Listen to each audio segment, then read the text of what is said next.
Ray's my big brother. Ray's taught me how to hold pads. Ray's been a huge resource for me in life.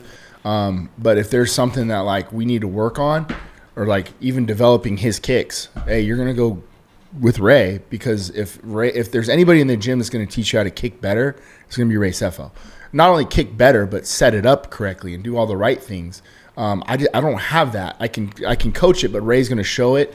That's the thing about Ray, is like sometimes Ray doesn't even know what he's doing, and like Ray's like, oh, that's not gonna work. Like, well, it's not gonna work on you, Ray, because you're so fucking good. Yeah. You know. But having him in the room is probably not only next to him and Randy the best resources we could possibly have when it comes to the striking. The guy that has been there and done that, and really just that big brother that we all know and love.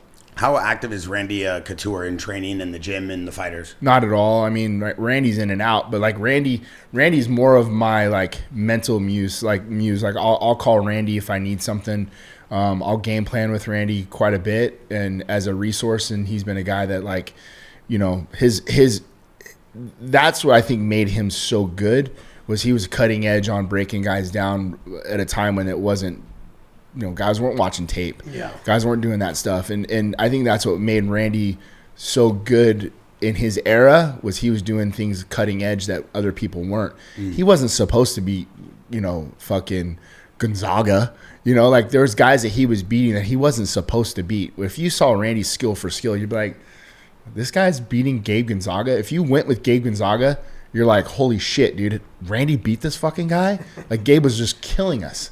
And then here's Randy high crotching him, dumping on his head, you know, finding ways, the David and Goliath, like finding ways to beat these bigger dudes. So, you know, for me now, like just being able to pick up the phone and call Randy and go over game plan stuff, like, you know, calling him in during COVID. What are we going to do during COVID, bro? We had nothing to do. All right. So you're going to come in and teach Francis how to wrestle.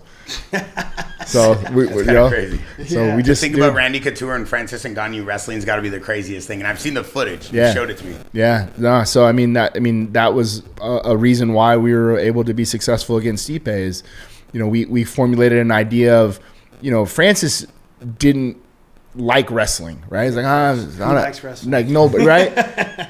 So we wanted to make it fun for him. So the idea was, if we taught Francis offensive wrestling, inherently you're going to learn defensive wrestling. Yeah.